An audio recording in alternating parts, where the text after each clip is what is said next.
The Chargers season is not over yet, but there are several things that have to get fixed during the bye week or they can kiss their playoff chances goodbye.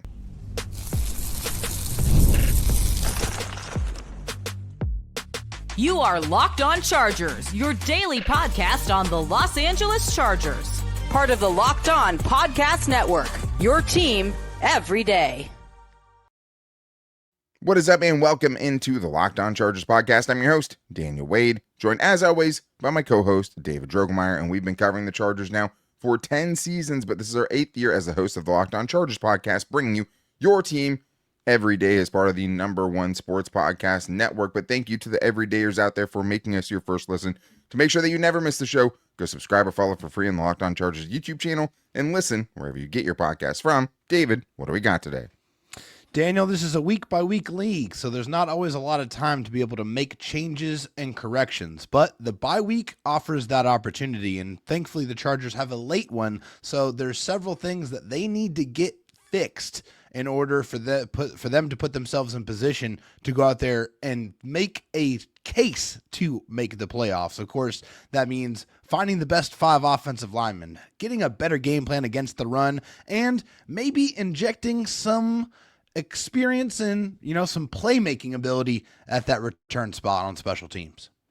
Yeah, I think in every facet, every, side of the ball, the Chargers need help and need things to be fixed during this bye week. But today's episode is brought to you by FanDuel. Right now, new customers can bet just $5, and if your bet wins, you'll get $300 in bonus bets to use across the app. And the bye week, David, brings some opportunities that the rest of the season does not afford just from a time standpoint. And although the Chargers won't be practicing this week, there are still a lot of things this coaching staff has to get figured out if they want to make the playoffs, or if they just want to look like a team that deserves to make the playoffs and can beat the teams they're going to need to beat to make the playoffs. And I think this is a week of reflection. Now you have 11 games of tape to go off of. You've seen what happens in the bad losses. You've seen what, happens that goes right during the big wins. But whether or not they can make the playoffs will depend on how well they can make adjustments and hide the flaws of this roster, and the adjustments and the corrections have to happen now. Yeah, absolutely. There really isn't much time during the regular season to be able to correct those mistakes, because you have to put game plans together specifically to defeat the opponent. In the bye week, you're afforded that opportunity to be able to take all the information that you're gathered, be able to understand and identify the issues that you have both on offense, defense, and special teams, and be able to actually attack those problems and be able to put a game plan together to be able to correct them as much as you can and go out there and try to win football games by correcting those mistakes. Yeah, and it does start with the offensive line. And to me, the kind of impetus to do this show was to talk about this specific problem for the Chargers, which is just finding the right combination of guys for their offensive line. I know at this point, there's only so much better the offensive line can get with the guys that they're missing with Rashawn Slater and Joe all done for the season, obviously. But, you still need to be able to use this time because you have tape on all these guys now. You have seen all of these guys play in these games that you have on the roster. And the other part of it is you have the rest of this unit basically as healthy as they could possibly be. I mean, Bobby Hart should be fully good after the bye week. He was really the only missing piece there. Another week to get Trevor Penning acclimated after his rough outing. But this is just my thing. The Chargers have started 3 starting left tackles in their last 3 games. I think that it might need to be a 4th. Jim Harbaugh said Jamari Sawyer could be an option going forward for the Chargers at left tackle. Obviously, some deficiencies in the running game.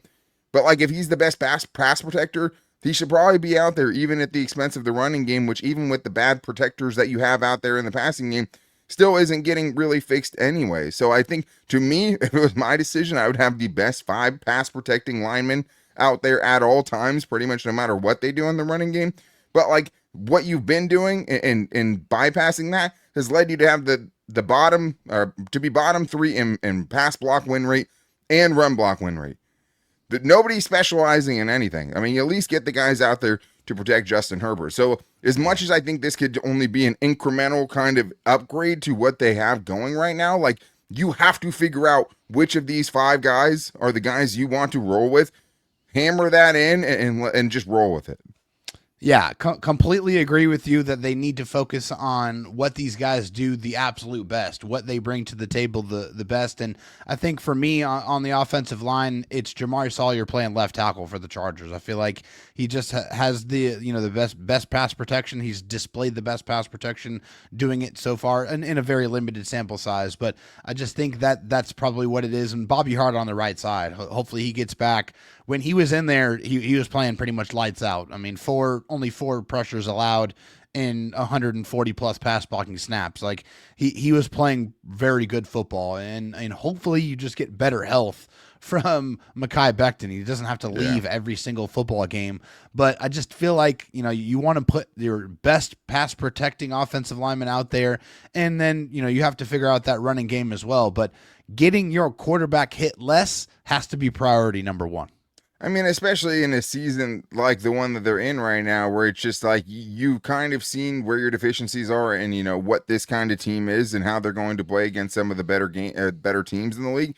Like at a certain point in this season, like it has to just become, oh my God, let's get Justin Herbert through this as healthy as we possibly can. I think that's exactly where it starts. But I do think the other thing for this offense and for Greg Roman specifically is just like reconfiguring this offense around what you have, because at this point, like, even if you can find the best 5 guys, it's not going to be a lights out unit more than likely. But what you can't have is going into last game where you're like, decide, okay, we're not going to really help our tackles that much at all after we helped them a ton against the Steelers and got a win in that game. This time we're just going to leave guys out on an island. Like, you can't be surprised when the group that you have that has struggled all year struggles in these games, and the game plan is built, for 5-step drops and trying to hit deep passes down the field. Like, it's just not the way it works. You know what you have with these guys. You know their deficiencies. You can look at every single game that you played this year. You need to have a better option in the passing game. You need to have better options in the running game for what you have right now. You can't be going into these games surprised when Justin Herbert's running for his life. What you need to do is find an offense or find a scheme that is going to help keep him upright and give you the best chance to win offensively with the cards that you're being dealt. Yeah, your tackles are not Tom Hanks and Wilson on an island, okay? These are not guys that you can leave as castaways and expect them to be able to provide good protection. Your best is when you're out there providing those tight ends to help, getting in those max protection sets, getting the ball out of Justin Herbert's hands quickly, getting the ball to his playmakers very quick so you can protect him. And also it means having better rushing schemes as well, and do what works.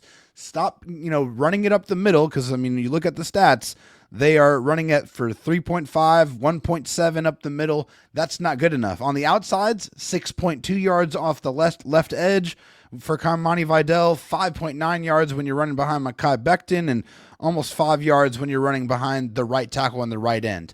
That's where you're finding the most success running the football. That's what you should be doing, exploiting more of that. Stop trying to run your head up against the wall in the middle where you're not getting enough push. At least on the outsides, you're able to use your wide receivers and your tight ends to help with the run blocking game, the guys that are a little more athletic, to be able to get these guys outside, spring them, and get positive momentum and movement in the running game.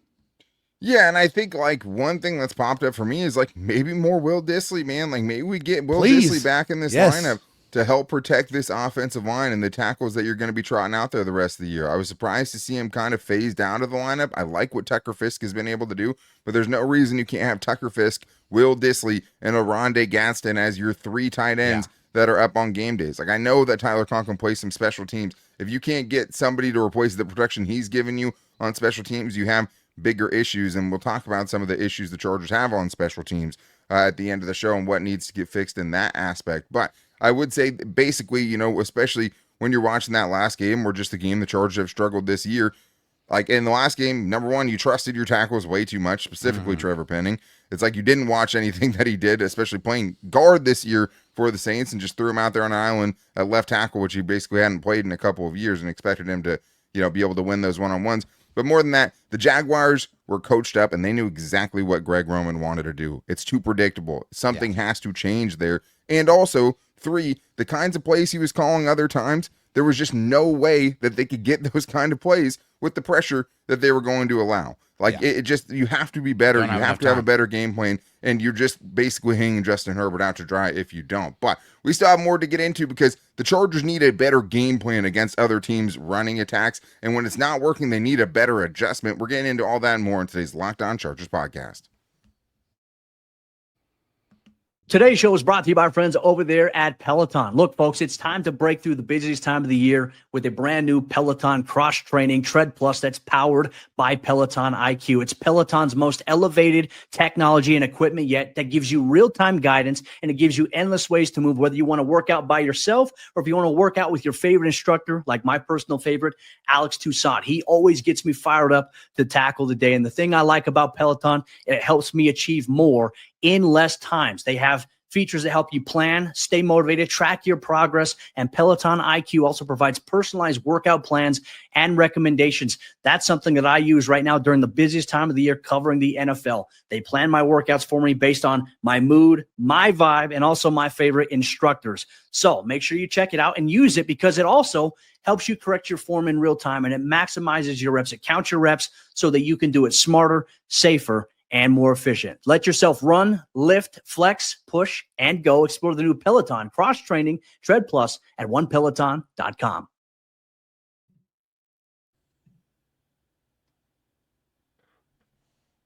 All right, David, we talked about kind of some of the things that can be fixed during the bye week from a coaching perspective on the offensive side of things. But obviously, when you give up 35 points and allow 5 for 5 red zone drives to go score touchdowns, your problems are more than just the offense, and the defense has issues too. But I do think when you look at kind of what has killed the Chargers this year, it might seem like an oversimplification, but it really just comes down to the running game and the Chargers defending it. Because I do think that, like, whether it's getting heavier personnel out there, whether it's trying, other situationally, guys on the field, personnel wise, or whatever it takes, like, there has to be a better plan against the run game. Like, I know what Jesse Minter wants to do. I know he wants to dare teams to run, but the problem is in their 4 losses, right? They're giving up an average of 150 rushing yards, and those teams are, very happy to see him do that. So, like, I do think that personnel-wise, you kind of have what you have, right, for the most part. But, like, you have to have a better answer. When these games start running away from you, you have to be able to find the button that's going to get some negative plays against that other team. Be more aggressive if you have to, more run blitzing, whatever it takes. You need to find ways to get teams off schedule because you got shredded in the first half of the Jaguars game. The second half rolls around and they go on 2, 7+ minute drives on you right after that doing the same thing. Jesse Minter has to have a better answer schematically for what teams are doing against them in the run game because, like, when you look at the run attacks that have had a lot of success in the losses they've had, and even in the wins like the Miami game, like, teams are doing the same thing to beat you. You need to take these 2 weeks to figure out an answer for it. Yeah, because I mean the strength of this defense is obviously their pass defense and being able to utilize those pass rushers, but you have to earn the right to be able to use those pass rushers, which means you have to stop the run. You have to at least be decent enough. You have to be able to provide somewhat of a deterrent against the run to be able to even utilize and tap in to that strength of your defense. So if you're not able to figure that out, if you're not able to load the box occasionally and be able to switch things up in game to disrupt that flow and to deter those teams from just lining it up 45 times and running it straight down your throat, then you're going to have this reoccurring issue all season long because you're going to go up against a couple of other teams that are on your schedule that are going to just run the ball until you stop them. So if you want to be able to earn the right to use the strength of your defense, it all starts and stops with your ability to stop the run. When it goes along with something you've talked about before, just like being bad on early downs and not being able to really unleash the pass rush, which we know they have the guys to get a pass rush, but you have to situationally get them into opportunities where they have the advantage there, right? Yeah. And like the Chargers just aren't getting into those situations enough. They especially didn't in this last game. But like I think another part of it too is just one thing that's consistently come up through kind of even the veterans, like Bud Dupree saying after this last game, you're trying to make a play in the situation, but you're only hurting the team, and that's from Daniel Popper. But he's saying that because what he's saying is that the Chargers, basically when things start to unravel and they start giving up these chunks in the running game, guys are leaving their assignments to go try to fix it themselves. Yeah. They're getting out of their running lanes. They're not fitting the run the way that they're supposed to, and it's allowing all of these gains to happen. Now, the one thing you can't coach or you can't teach is energy and effort. Like, those things just have to be better on a week in and week out basis as well for the Chargers to fix what their issues are in the running game.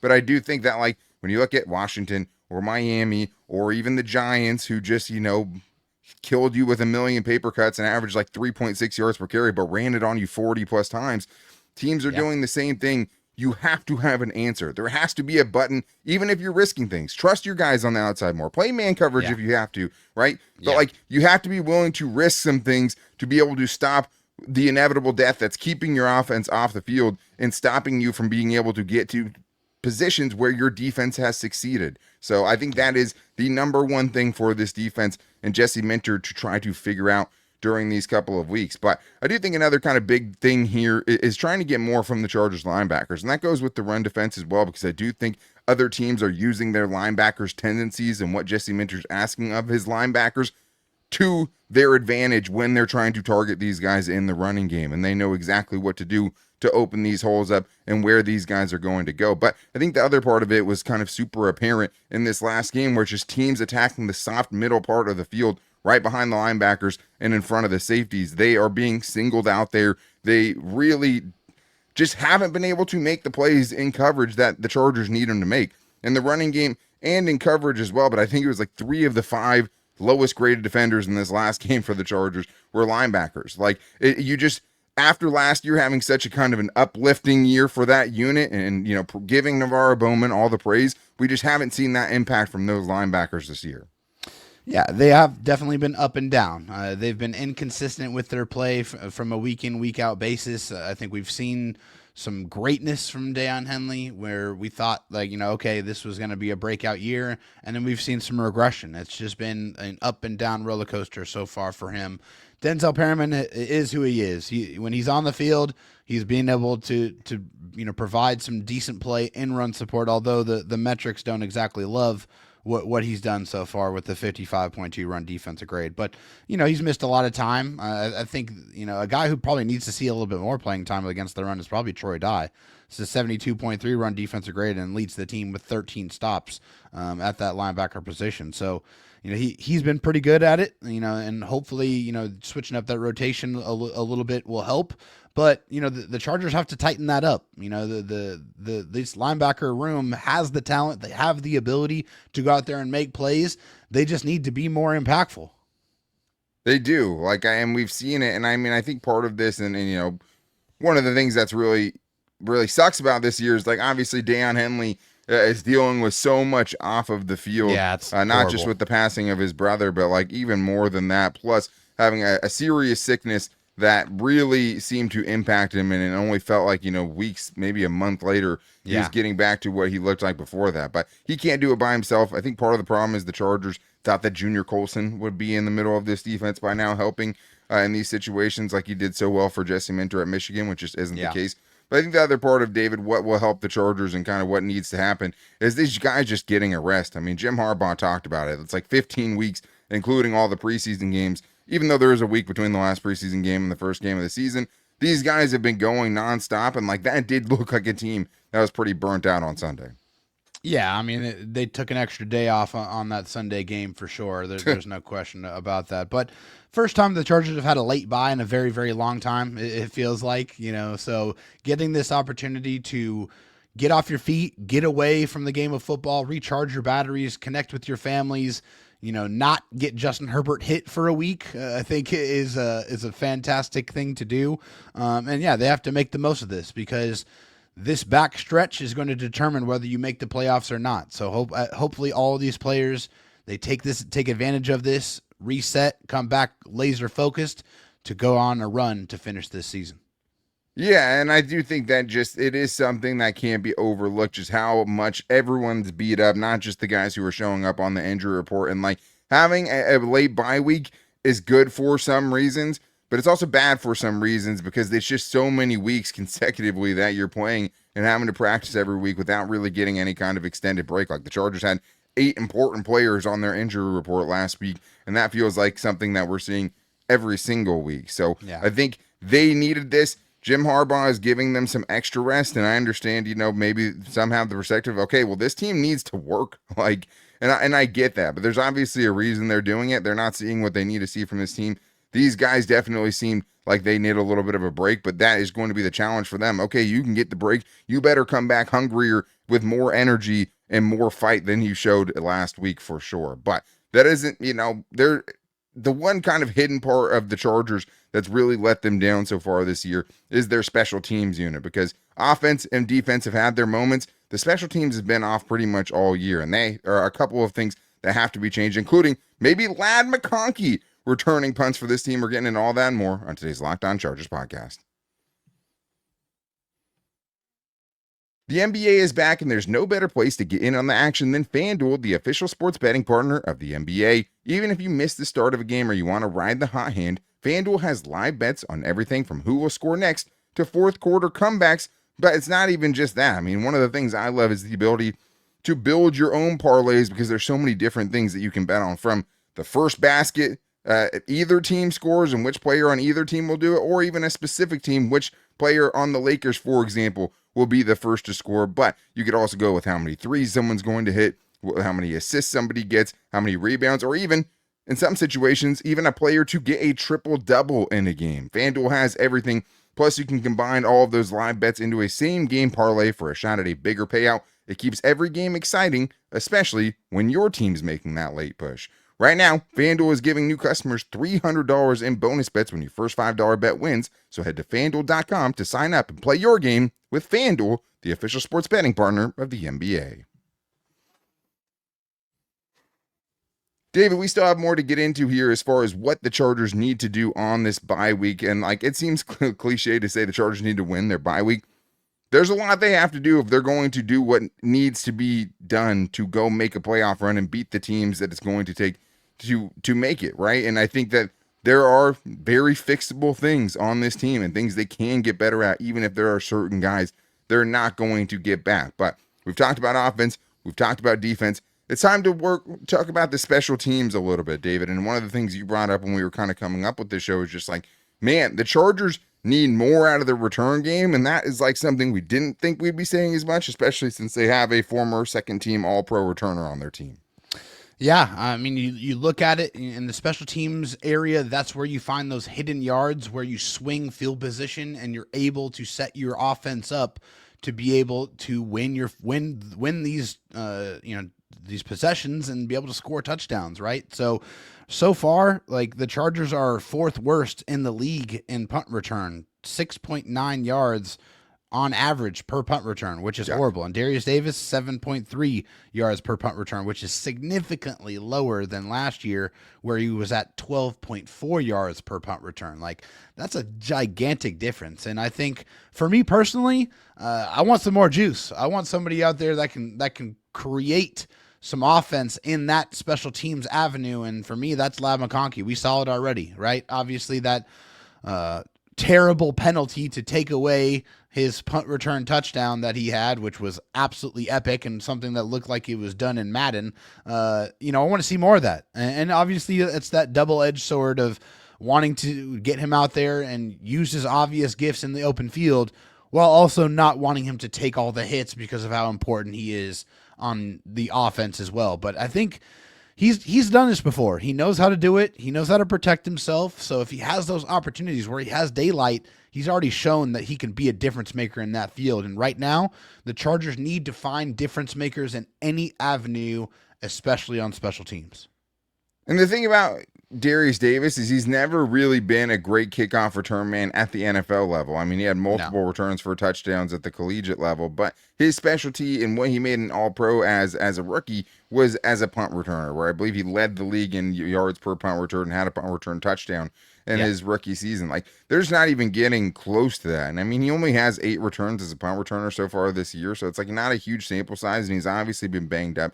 But it doesn't look the same for him right now. It doesn't look like they have that juice. And like, it's just crazy because it seems like when another team is returning kicks against the Chargers, they're easily making it out to the 30 or 35 yard line, like before they're even getting significantly contacted. Yet when the Chargers are returning kicks, it feels like they are totally stuck in the mud and like somebody is contacting them at the 20-yard line. Like this is something that is a byproduct of the blocking that you have available to you as well. And that hasn't been great, but like the Chargers just need more juice. Like I would be going to sign Naheem Miller-Hines back to the practice squad and elevating that dude, because in a big moment against the Dolphins with, you know, a loss you really couldn't afford he this set up season, that win. It was him that had the best kickoff return that you've had so far this year.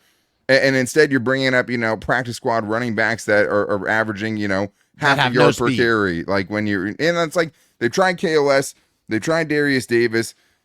To me, it's open competition at the kick returner. Who can give me some juice? Who can do something? I'm rotating in game if I have to. And just better decisions, man. Like, you get the ball at the 35-yard line now if the other team kicks it into the end zone. Right. That is such a huge advantage. The Chargers caught 2 kickoffs in their end zone last game and thought, well, you know, I could take 35, but what if I run it back to the house? No, take the 35 yards. That's like the Family Guy thing where it's like, he's doing the little timeshare thing, and he's like, oh, hey, you can have a boat or you can have a mystery box. Like, well, Lois, you know, the mystery box could be a boat. It's like, no, if they're going to guarantee you 35 yards, there's no one on this team who's averaging 35 yards per return. If it's in the end zone, in almost every situation, you keep that in there, right? Because it's much better than the 20 or 25 yards that you're going to get. So decision-making hasn't been a strength there as well. But yeah, to me, it's like, as at least as far as kick returner goes, like I know if you want to give him some more run as the punt returner, and you don't want to put Ladd McConkey out there, I understand those parts of it.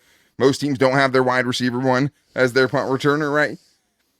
But it just something has to be better because the Chargers are getting no juice out of the return game, and this is a return game that's set up incredibly good punt returns in the past and kickoff returns, and like this entire unit, it hasn't worked so far in the return game or in the coverage game, David, where the Chargers are still the worst coverage team in the NFL so far this season. And to me, it's not, you know, it's not as easy as like an open tryout there. I understand the losses that they've had as far as key special teams contributors, but like you have to get it figured out in these 2 weeks. Like Ryan Ficken, we know you can be a great special teams coach.